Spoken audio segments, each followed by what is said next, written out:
Good afternoon, Skip Breakfast Club and my YouTube audience. Imagine that you are taking a midterm that you spent weeks studying for. Then you feel this searing pain in your head and you cannot remember your teacher's name. This is what happened to me in my high school calculus class and is clinically known as a migraine, a neurological disease. This debilitating event completely derails your conscious mind and can leave you practically helpless. In my case, my vision blurs before the excruciating pain of the migraine begins. Therefore, I can tell a migraine is coming on before it hits, which makes me feel even more helpless. I'm fortunate that I was allowed to wait out my migraine in high school. But life does not simply stop for a migraine. We like to think that we control our own fate, and this is true to a certain degree. However, migraines are a very sobering reality that our own genetics and tons of other factors beyond our control shape our own fate as much as our actions. That being said, I'm a firm believer in the mantra of preparing for life's obstacles to the best of our ability. Instead of just accepting that headaches or migraines happen, we can be ready for when they do strike. Additionally, we can have strength that defies the truth of a searing pain and finds the will to achieve regardless of the size of the obstacles that obstruct our path.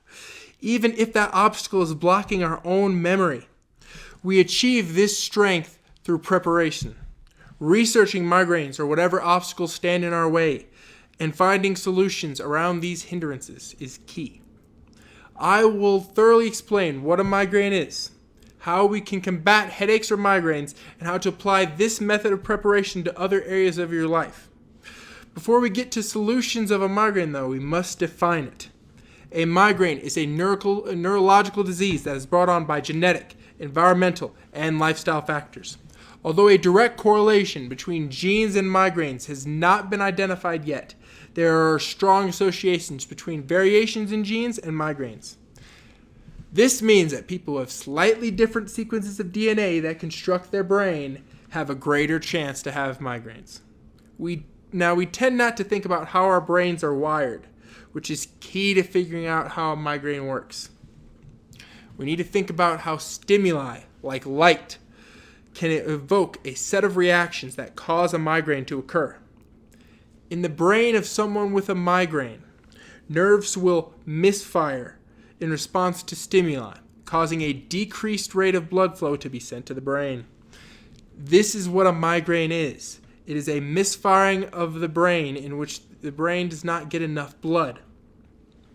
For those unaware, the brain uses 20% of the blood and oxygen taken in by our body, or taken in or produced by our body. The deprivation of blood from the brain is the pain behind a migraine or headache. It is also a sensitivity of our genes. I think Dr. Kawan describes it best. Migraines. We know that pain tells us when there's something wrong. It's our body's early warning system.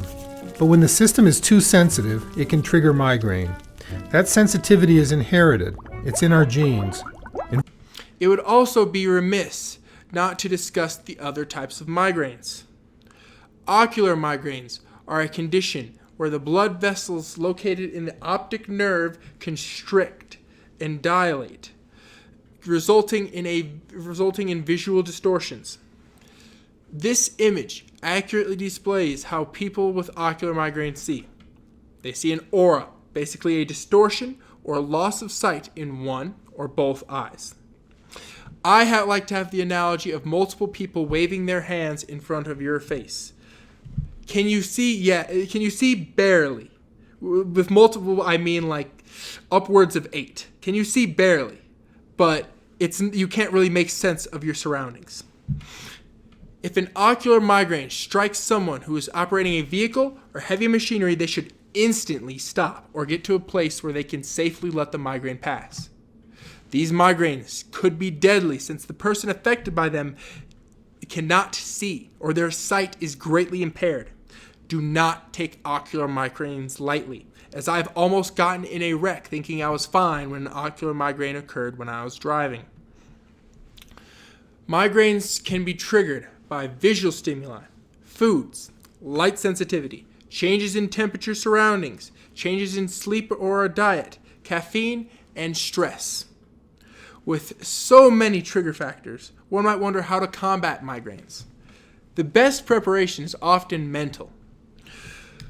With a mindset of mental fortitude, you will think that you will overcome this. You will not be constrained by a series of nerves inside of you. Since we have discussed the mental preparation, we can now move on to how to treat migraines. One is not powerless to migraines or headaches. There are a plethora of options to stop them or reduce them. I will dissect 3 common remedies. One potent option is to take medication when one experiences the early stages of a migraine or headache. Some of these medicines are Advil, Motrin, or Excedrin. The sooner one reacts to a migraine, the lesser the symptoms or pain will be. Acting quickly can be the difference between a 3-hour migraine and a 72-hour migraine. Another method to stop migraines is by identifying your trigger foods or your symptoms. For instance, cheese is a big trigger food in most people, so eliminating or minimizing this in one's diet is essential to reducing migraines. Another common symptom is light exposure. Wearing glasses and being very conscious about one's contact with light would reduce migraines. The above remedies are helpful, but perhaps the most noticeable treatment is seeing a chiropractor. Chiropractors have extensive medical experience and are trained to relieve tension within your body. A lot of the stimuli that cause migraines are tension within the body and can be released by a chiropractor. For instance, one major trigger is having a lot of tension built up within your masseter muscle. You can feel this muscle by biting down. You'll feel 2 protrusions on the side of your face. This is the masseter muscle, and all you have to do, if it's tight, is relieve that tension by massaging it. And now that I've passed this knowledge on to you, you too can relieve tension-based headaches or migraines. With these 3 methods, I've went from having migraines that lasted from well over 12 hours to lasted 3 hours at most. I find the knowledge that one tried, even if none of these methods work for you, I find the knowledge that one tried and gave it their all to be the most comforting of truths. Many of life's hurdles are simply too high to overcome. And it is at these times that attempting the hurdle or finding our own unique path around the hurdle is what matters the most. Dealing with migraines has made me stronger, and I will share lessons that we can all learn from hardship. As previously mentioned, living with migraines taught me how to deal with adversity. I quickly learned that having a positive mindset during a migraine would do wonders for me. Although we are creatures of mood, we can consciously let negative thoughts pass and embrace some more positive thoughts. For example, if I were to let a negative mood or emotion consume me when a migraine occurs, this would make the migraine experience exponentially worse. However, the situation would be drastically better with a different mindset.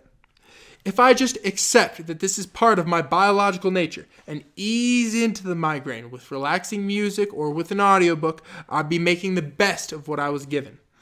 I see this as a truth of life, making the best of what you have and enjoying your time on this earth.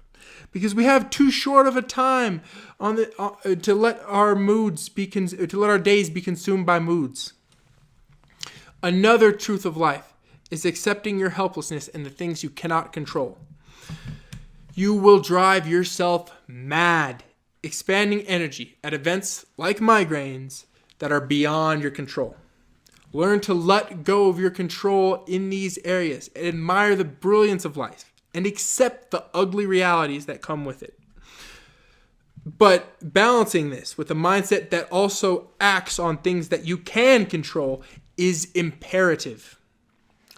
Migraines have drastically changed my life in many ways, but it is undeniable that I have become more prepared because of them.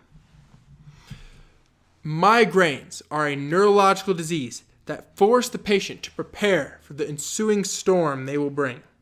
You can minimize headaches or migraines with visits to the chiropractor, monitoring your diet or sleep schedule, and catching the headache in its early stages. Whether or not you have migraines, you can make the most of what you have and not worry about the things that you cannot control. Thank you for your time.